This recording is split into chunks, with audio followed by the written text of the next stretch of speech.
بسم اللہ الرحمن الرحیم۔ صحیح مسلم مقدمۃ الکتاب، حدیث نمبر 0۔ شروع سب سے زیادہ رحم کرنے والے، ہمیشہ مہربانی کرنے والے اللہ کے نام سے۔ تمام تر حمد و ثنا سارے جہانوں کے پالنے والے اللہ کے لیے اور بہترین جزا تقوی اختیار کرنے والوں کے لیے ہے۔ اللہ خاتم النبیین محمد صلی اللہ علیہ وآلہ وسلم پر اپنی رحمت نازل فرمائے اور تمام نبیوں اور رسولوں پر بھی۔ اس کے بعد اللہ آپ پر رحم فرمائے۔ بلا شبہ آپ نے اپنے پیدا کرنے والے کی توفیق سے یہ ذکر کیا ہے کہ آپ دین کے طریقوں اور احکام کے بارے میں رسول اللہ صلی اللہ علیہ وآلہ وسلم سے امت تک پہنچنے والی تمام احادیث کو ان کی منقولہ اسناد سمیت جاننا چاہتے ہیں، اور ان احادیث کو بھی جو ثواب اور عذاب، رغبت دلانے اور ڈرانے اور ان جیسی دوسری چیزوں کے بارے میں ہے، اور اہل علم نے ایک دوسرے سے لی اور پہنچائیں۔ اللہ آپ کی رہنمائی فرمائے۔ آپ چاہتے ہیں کہ یہ تمام احادیث شمار کر کے مجموعے کی شکل میں آپ کی دسترس میں لائی جائیں۔ آپ نے مجھ سے یہ مطالبہ کیا ہے کہ میں ان احادیث کو زیادہ تکرار کے بغیر آپ کے لیے ایک تعریف کی شکل میں ملخص کر دوں، کیونکہ آپ سمجھتے ہیں کہ یہ تکرار ان احادیث کو اچھی طرح سمجھنے اور ان سے استنباط کرنے میں آپ کے لیے رکاوٹ کا باعث بنے گا، جو کہ آپ کا اصل مقصد ہے۔ اللہ آپ کو عزت دے۔ آپ نے جس چیز کا مجھ سے مطالبہ کیا ہے، جب میں نے اس کے اور اس سے حاصل ہونے والے ثمرات کے بارے میں غور و فکر کی طرف رجوع کیا تو مجھے یقین ہو گیا کہ انشاءاللہ اس کے نتائج قابل تعریف اور فوائد یقینی ہوں گے۔ اور جب آپ نے مجھ سے اس کام کی زحمت اٹھانے کا مطالبہ کیا تو مجھے یقین ہو گیا کہ اگر مجھے اس کی توفیق ملے اور اللہ کی طرف سے اس کے مکمل ہونے کا فیصلہ ہوا تو پہلا شخص جسے دوسرے لوگوں سے قبل اس سے خاص طور پر فائدہ ہوگا وہ میں خود ہوں گا۔ اس کی وجوہات اتنی زیادہ ہیں کہ ان کا ذکر طوالت کا باعث ہوگا۔ البتہ اس کا خلاصہ یہ ہے کہ ان خصوصیات کے حامل کم احادیث کو محفوظ رکھنا اور ان میں اچھی طرح مہارت حاصل کرنا انسان کے لیے کثیر احادیث کو سنبھالنے کی نسبت زیادہ آسان ہے، خصوصاً عوام میں سے ایک ایسے شخص کے لیے جو اس وقت تک ان میں سے صحیح اور ضعیف کے بارے میں بھی امتیاز نہیں کر سکتا جب تک کوئی دوسرا اسے اس فرق سے آگاہ نہ کرے۔ جب معاملہ اسی طرح ہے جیسے ہم نے بیان کیا تو کم تعداد میں صحیح احادیث چن لینا کثیر تعداد میں ضعیف احادیث کو جمع کرنے سے کہیں بہتر ہے۔ یہ بات اپنی جگہ درست ہے کہ بہت سی احادیث کو اکٹھا کرنے اور مقرر احادیث کو جمع کرنے کے بھی کچھ فوائد ہیں، خصوصاً ان لوگوں کے لیے جنہیں اس علم میں کسی قدر شعور اور اسباب و علت کی معرفت سے نوازا گیا ہے۔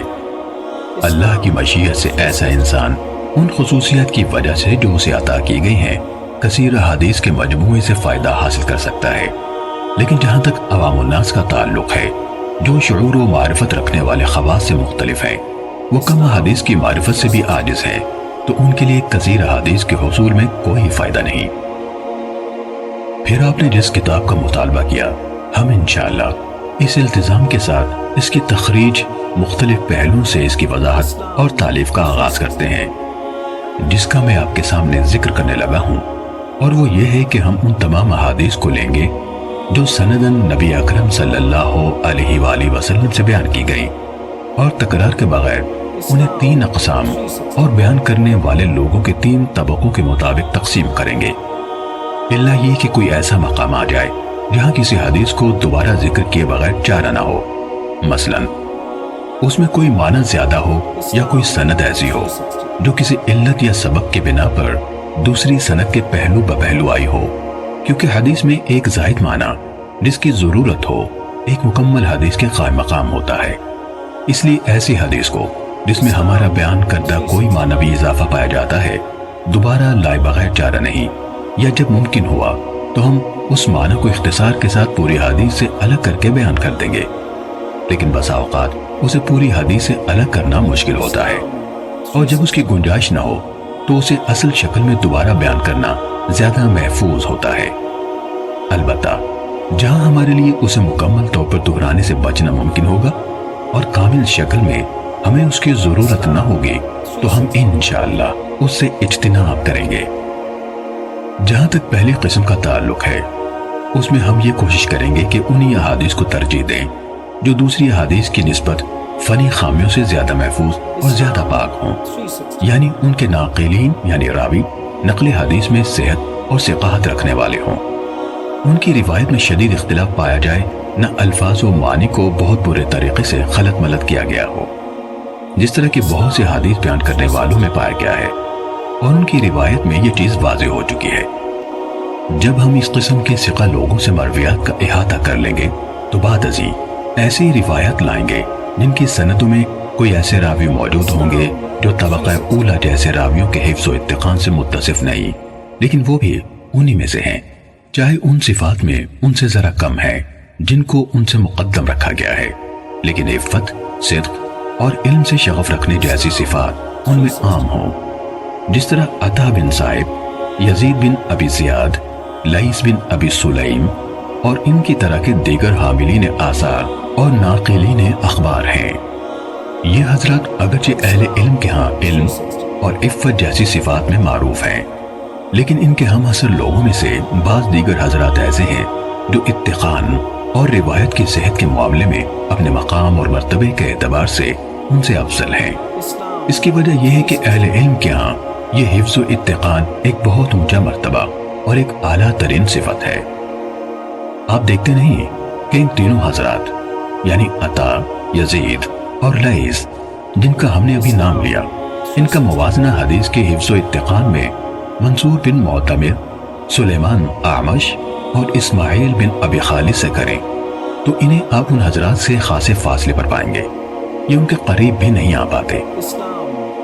ماہرین علم حدیث کو اس بارے میں کوئی شک نہیں کہ منصور، اعمش اور اسماعیل کے ہاں حفظ کی صحت اور حدیث بیان کرنے میں مہارت کی جو صفات فراما اہل علم کو نظر آتی ہیں، ان کے نزدیک وہ عطا، یزید اور لیث کے ہاں اس طرح معروف نہیں۔ اگر آپ دیگر ہمسروں کے درمیان موازنہ کریں تو بھی یہی ماجرا سامنے آتا ہے۔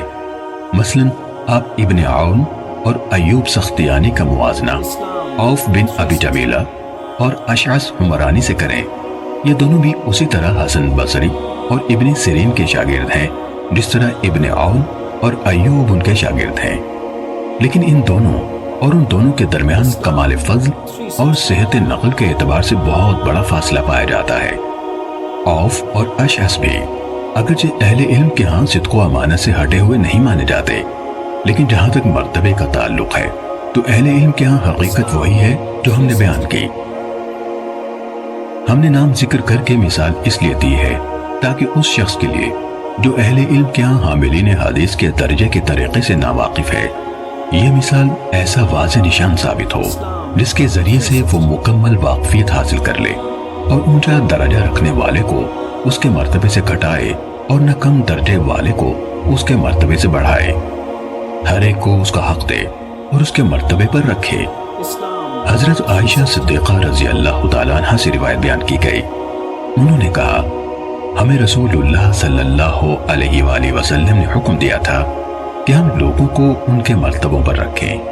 اس کے ساتھ ہی اللہ کا حکم جو قرآن نے بیان فرمایا، ہر علم والے سے اوپر ایک علم رکھنے والا ہے۔ ہم احادیث رسول صلی اللہ علیہ وآلہ وسلم کو اپنی ذکر کردہ صورتوں کے مطابق تعلیف کریں گے جو احادیث ان لوگوں سے مروی ہیں جو تمام ماہرین علم حدیث یا ان میں سے اکثر کے نزدیک متہم ہیں۔ ہم ان کی روایت سے کوئی سروکار نہ رکھیں گے، جیسے عبداللہ بن مسور، ابو جعفر مدائنی، عمر بن خالد، عبد القدوس شامی، محمد بن سعید مسلوب، غیاث بن ابراہیم، سلیمان بن عمر نخعی اور ان جیسے دیگر لوگوں کی مرویات سے بھی جن پر وضع احادیث اور روایات سازی کے الزامات ہیں۔ اسی طرح وہ لوگ جن کی مرویات کی غالب تعداد منکر اور غلط احادیث پر مشتمل ہے، ہم ان کی احادیث سے بھی احتراز کریں گے۔ کسی حدیث بیان کرنے والے کی منکر روایت کی نشانی یہ ہے کہ جب اس کی روایت کردہ حدیث کا دوسرے اصحاب حفظ اور مقبول محدثین کی روایت سے موازنہ کیا جائے تو وہ ان کی روایت کے مخالف ہو یا ان کے ساتھ موافق نہ ہو پائے۔ جب کسی کی اکثر مرویات اس طرح کی ہوں تو وہ متروک الحدیث ہوتا ہے، اس کی روایت غیر مقبول ہوتی ہیں، یعنی اجتہاد و استنباط کے لیے استعمال نہیں ہوتی۔ اس قسم کے راویان حدیث میں عبداللہ بن محرر، یحییٰ بن ابی انیسہ، جراح بن منہال ابو عطوف، عباد بن کثیر، حسین بن عبداللہ بن زبیرہ، عمر بن صہبان اور اس طرح کے دیگر منکر روایت بیان کرنے والے لوگ شامل ہیں۔ ہم ان کی روایت کا رخ نہیں کرتے، نہ ان روایات سے کوئی سروکار ہی رکھتے ہیں، کیونکہ حدیث میں متفرد راوی کی روایت قبول کرنے کے متعلق اہل علم کا معروف مذہب اور ان کا فیصلہ یہ ہے کہ اگر وہ راوی عام طور پر اہل علم و حفظ ثقات کی موافقت کرتا ہے اور اس نے گہرائی میں جا کر ان کی موافقت کی ہے، تو ایسی صورت میں اگر وہ متفرد کوئی ایسا اضافہ بیان کرتا ہے جو اس کے دوسرے ہم مکتبوں کے ہاں نہیں ہے، تو اس کا یہ اضافہ محدثین کے ہاں قبول کیا جائے گا۔ لیکن جس حدیث بیان کرنے والے کو آپ دیکھیں کہ وہ امام زہری جیسے جلیل القدر محدث سے روایت بیان کرتا ہے، جن کے کثیر تعداد میں ایسے شاگرد ہیں جو حفاظ حدیث ہیں، ان کی اور دوسرے محدثین کی روایت کے ماہر ہیں، یا وہ ہشام بن عروہ جیسے امام التابعین سے روایت کرتا ہے، ان دونوں کی احادیث تو اہل علم کے ہاں خوب پھیلی ہوئی ہیں، وہ سب ان کی روایت میں ایک دوسرے کے ساتھ اشتراک رکھتے ہیں، اور ان دونوں کی اکثر احادیث میں ان کے شاگرد ایک دوسرے سے متفق ہیں، اور یہ شخص ان دونوں یا ان میں سے کسی ایک سے متعدد ایسی احادیث روایت کرے جن میں ان کے شاگردوں میں سے اس کے ساتھ کوئی اور شریک نہیں، تو اس جیسے لوگوں سے اس قسم کی کوئی حدیث قبول کرنا جائز نہیں۔ اللہ ہی زیادہ جاننے والا ہے۔ ہم نے حدیث اور اصحاب حدیث یعنی محدثین کے طریقہ کار کا کچھ حصہ ہر اس شخص کی توجہ کے لیے جو ان کے راستے پر چلنا چاہتا ہے اور جسے اس کی توفیق نصیب ہوتی ہے تفصیل سے بیان کر دیا ہے۔ انشاءاللہ ہم اس طریقہ کار کی مزید شرح اور وضاحت کتاب کے ان مقامات پر کریں گے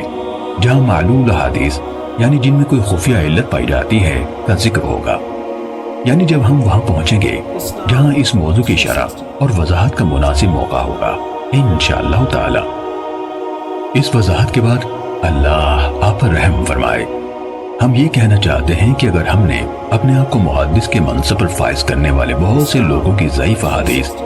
اور منکر روایات کے بیان کو ترک کرنے جیسے معاملات میں جن کا التزام ان کے لیے لازم تھا غلط کاروائیاں نہ دیکھی ہوتی، اور اگر انہوں نے صحیح روایات کے بیان پر اکتفا کو ترک نہ کیا ہوتا جنہیں ان ثقہ راویوں نے بیان کیا جو صدق و امانت میں معروف ہے، وہ بھی ان کے اس اعتراف کے بعد کہ جو کچھ وہ سیدھے سادے کم عقل لوگوں کے سامنے بے پرواہی سے بیان کیے جا رہے ہیں اس کا اکثر حصہ غیر مقبول ہے، ان لوگوں سے نقل کیا گیا ہے جن سے لینے پر اہل علم راضی نہیں، اور جن سے روایت کرنے کو بڑے بڑے ائمہ حدیث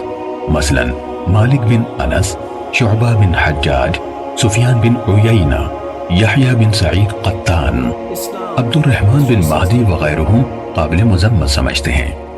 اگر ہم نے یہ سب نہ دیکھا ہوتا تو آپ نے صحیح و ضعیف میں امتیاز اور صرف صحیح کے حصول کے حوالے سے جو مطالبہ کیا ہے اسے قبول کرنا آسان نہ ہوتا،